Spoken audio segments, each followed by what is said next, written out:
He once believed that difficult days came to punish him.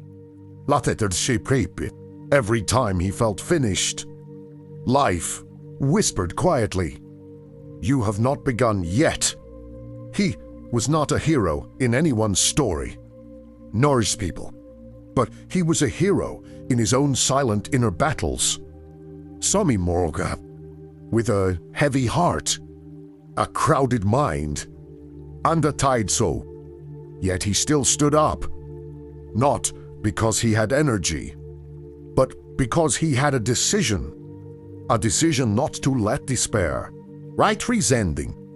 He learned that the world offers no guarantees, no explosions, and no apologies. But he learned something greater.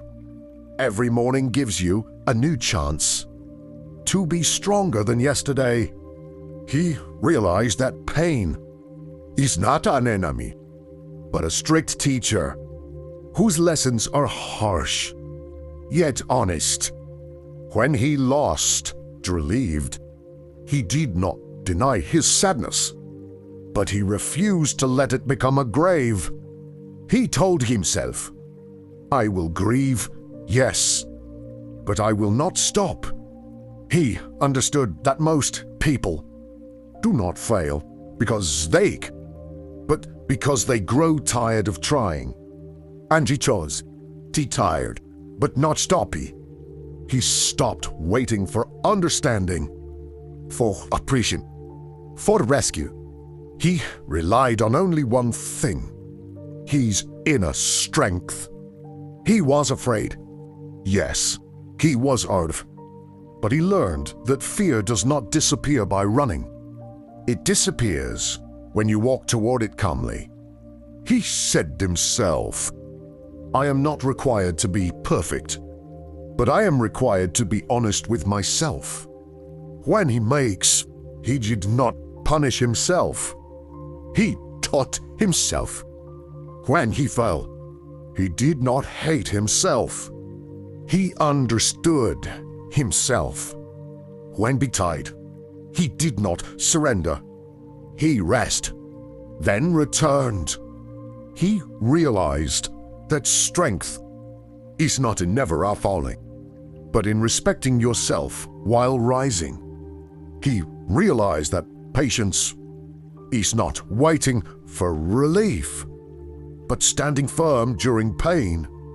He realized that dignity is not in answering insults, but in rising above them without losing your worth. Every day he reminded himself, "I cannot control what happens to me, but I can control who I become after it." He no longer lived to prove himself to people, but to be at peace when he looked in the mirror. He no longer compared himself to the successful, the dreamers, or the broken. He compared himself only to himself. Yesterday, today, tomorrow. And he saw the difference. He saw his heart grow stronger, his mind calmer, and his soul her break. His life did not become perfect, but he became someone life could not easily shake. When asked him, "How did you become like this?" He smiled, said, "I was tired, but I did not quit."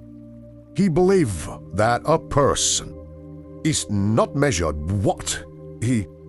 but by what he endured without losing himself. He knew that the greatest battle is to reign human in a world that wants you to become cold. One quiet, he sat alone and remembered old versions, the one who feared too much, worried too much, and gave up quickly. Then he looked at who he was now and said, "I am proud of you because you stayed, not because you won, but because you did not abandon yourself. Not because you arrived, but because you continued." In that moment, he understood that happiness is not a long laugh, but deep peace. The peace of not betraying yourself. The peace of not surrendering to chaos. the peace of trying honestly. He understood that the true Stoic does shout life, but looks at it calmly and says, "Do whatever you want. I will remain myself." From day, he no longer feared the road. He respected. He no longer feared pain. Understood it. He no longer feared loneliness. He found himself within it. And in the end, he did not become extraordinary. He did not become legend.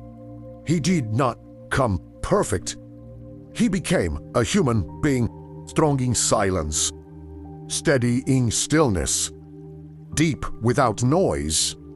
A human who knows that life cannot be defeated, but the soul can be strengthened, and who know greatest victory is not changing the world, but not allowing the world to change you for the worse.